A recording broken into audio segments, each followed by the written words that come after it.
علم القرآن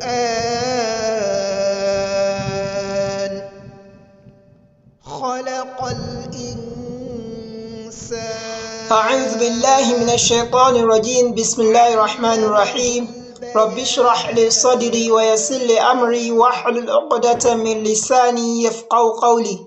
اللهم صل على محمد وعلى آل محمد كما صليت على إبراهيم وعلى آل إبراهيم إنك حميد مجيد. وبارك على محمد وعلى آل محمد كما باركت على إبراهيم وعلى آل إبراهيم إنك حميد مجيد. أما بعد. Assalamu alaikum wa rahmatullahi wa barakatuh. I welcome you all once again to another episode of our Tajweed series, and inshallah today we are going to continue from the next articulation point location, which is the tongue. Of our previous videos, we've already discussed about the hollow of the neck, and then also we talk about the throat and their letters. Inshallah, today we are going to start that of the tongue. For the tongue, there are 10 points of articulation for 18 letters. That is 10 points of articulation for 18 letters. And these 10 points of articulation are found within 5 locations of the tongue. That is, the tongue is subdivided into 5. So the first one, which is the innermost part of the tongue, that is the end, which is very close to the throat. Then after that, the second one is the middle part of the tongue, So we also have, that is another location where you can get some letters. Then apart from that one, the third one is the edges of the tongue, either from the right or from the left. So there too, there are some letters, or there is a letter that we can find in that area.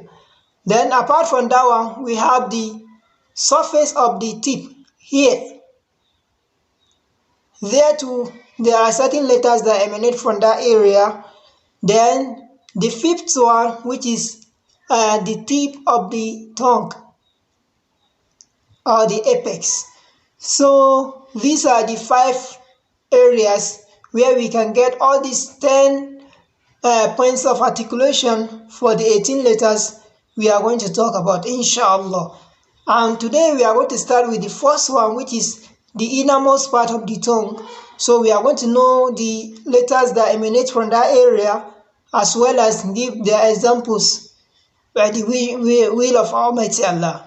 So inshallah, we are going to start with the first one, which is the innermost part of the tongue, which is towards the throat. There is a letter that emanates from there. If you can observe, what I'm saying is that the innermost part of the tongue too, there are 2 points of articulation within that area. So there is one which is towards along the throat, and there is another one towards the mouth. So one is backward, one is forward. So the first one, which is along the throat, that is the articulation point of letter off is tough. So very soon, as I said, we are going to know some of these sifat. Likely it will be a bonus class during the weekend, inshallah.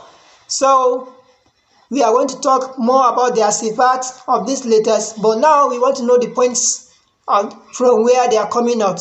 So we have off.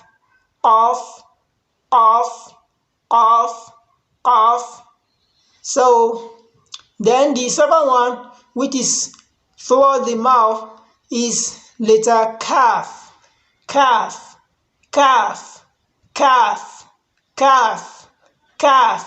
So these are the 2 letters that we can get from the innermost part of the tongue.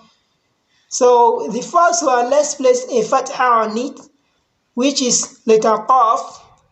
When there is fatha on letter qaf, it's going to sound qaf fatha qa. Then if it is kasra, qaf kasra qi, qaf kasra qi. Then if it is dhamma, it will sound as dhamma, that is qaf dhamma qu. So we have qaqiqu. Then if it is kaf, it's going to sound kaf fatia ka. If it is kasra, kaf kasra ki. If it is dhamma, kaf dhamma ku. So we have ka, ki, ku. So what if there is sakin on these letters? For letter qaf, if it has sakin, it has one attribute, which we are going to talk more about this, but the attribute is known as al-qalqala, that is vibration. So it is not the same with all letters, like as we know that of ainun. When there is sakin on ainun, for example, you have ya'lamun, right? But in case of qaf, it's going to vibrate. So, and the vibration, very soon we are going to know the length of it, how, that is the wave, how they differ. So let's cite an example with al-hamza dhamma, then qaf sukun. So al-hamza dhamma u, then we have qaf sukun, it sound uqo. For example, let's cite an example from Surah Al-Balad.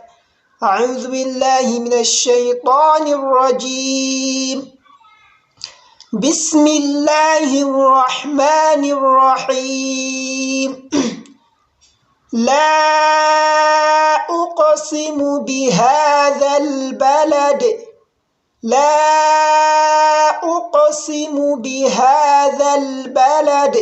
Don't say uk. Do you get it? If you say uk, you are wrong. So you are reciting the words Quran, so you have to obey the rules. So it's part of the attributes of this letter. So we've heard that of a kaf. The second one, which is letter kaf, that one too, when it is having a sakin, it has a special way how to make the sound, but it's not the same with that of what do you call it, letter kaf. It's not vibration. So, but you have to be very careful. It needs attention when you are making the sakin. If not, you just make the sound like kasra. So, for example, we have al-hamza fatha, kaf sukun is going to sound ak. For example, you said Allahu Akbar. If you made mistake now, for example, you are going to say Allahu Akbar. Do you get it? So that means you place kasra on it. I know some people can pronounce it worse than what I just did, but the best pronunciation that you can give to it is to say Allahu Akbar. And don't let the sound fade completely. For example, I say Allahu Akbar. Do we understand? Allahu Akbar. You can see you don't even hear the sound of the kaf. So it's a very big mistake. So let's try and correct it. May Allah forgive us our sin, and may He bless us and grant us Jannatul Firdaus. With this, we've come to the end of this the first location where we can get the articulation point, which is the innermost part of the tongue. Assalamu alaikum wa rahmatullahi wa barakatuh.